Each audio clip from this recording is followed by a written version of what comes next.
Peut-on être auto-entrepreneur et salarié? C'est la question à laquelle je vais répondre aujourd'hui parce que c'est vrai que le niveau juridique c'est un peu flou, il y a le principe, il y a les exceptions, donc c'est ce qu'on va voir. Bonjour à tous et bienvenue dans cette nouvelle vidéo. Je suis Nina Abo, experte en marketing internet et spécialisée dans l'affiliation. Alors, est-ce qu'on peut être auto-entrepreneur et salarié en même temps? La réponse est que le principe est oui, on peut cumuler les deux. Peu importe que vous soyez en CDD ou en CDI et peu importe la nature de votre emploi, que vous soyez charpentier, que vous soyez poissonnier, peu importe en fait. Et donc, il y a des exceptions forcément. Les exceptions, c'est que si vous êtes dans une profession qui est libérale et réglementée, je pense à toutes les professions qui sont médicales, donc médecin, infirmière, chirurgien, mais aussi tout ce qui est avocat. Commissaire aux comptes également, ce n'est pas possible. Tout ce qui est aussi métier de l'assurance, ce n'est pas possible et aussi certaines entreprises agricoles. Donc renseignez-vous bien là-dessus si vous avez entendu que vous êtes dans une profession réglementée. Et donc voilà, vérifiez. Ensuite, vérifiez dans votre contrat de travail que vous n'avez pas une clause d'exclusivité, de confidentialité ou de non-concurrence.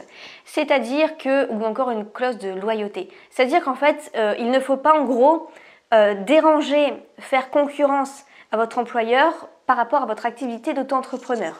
Je m'explique. Vous n'avez pas le droit, par exemple, vous êtes une entreprise, je ne sais pas, pour démarcher, pour aller faire vous êtes consultant par exemple dans une entreprise pour donner des conseils marketing et dans votre contrat, eh bien justement vous n'avez pas le droit d'ouvrir votre propre entreprise pour piquer en gros les clients quoi. C'est ça que l'employeur veut éviter. Et vous, si de votre côté vous proposez des prix moins chers en faisant exactement la même chose, vous n'avez pas le droit si vous avez une clause par exemple de non-concurrence dans votre contrat de travail.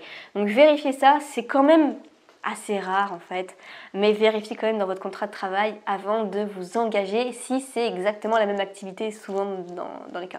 Si c'est complètement contraire, ça devrait aller, mais vérifiez quand même. Alors ensuite, si vous êtes fonctionnaire, dans le secteur privé, vous pouvez devenir auto-entrepreneur. Dans la section fonction publique, investie d'une mission publique, c'est un peu plus compliqué. Le principe est que si vous êtes fonctionnaire à temps plein, vous ne pouvez pas devenir auto-entrepreneur. Mais vous pouvez toujours déroger cela et demander en fait à votre employeur si vous pouvez le devenir et c'est lui qui va faire un papier spécial pour vous autoriser à le devenir.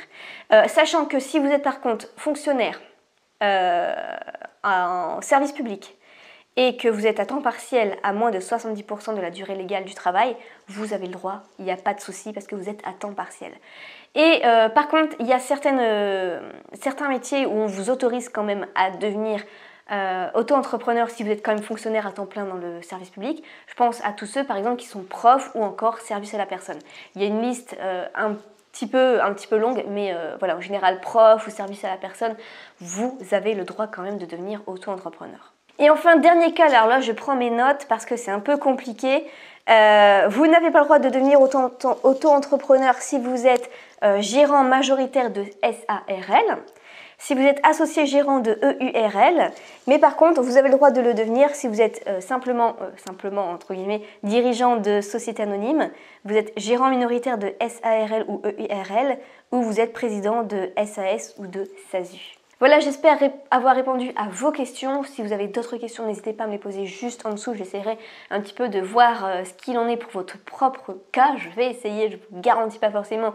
Parce que le juridique, j'en ai trop fait dans ma vie, ça m'a pris un peu la tête. Mais en tout cas, voilà, je voulais un petit peu éclairer cette situation et vous donner un petit peu des réponses sans vous arracher les cheveux pour les chercher.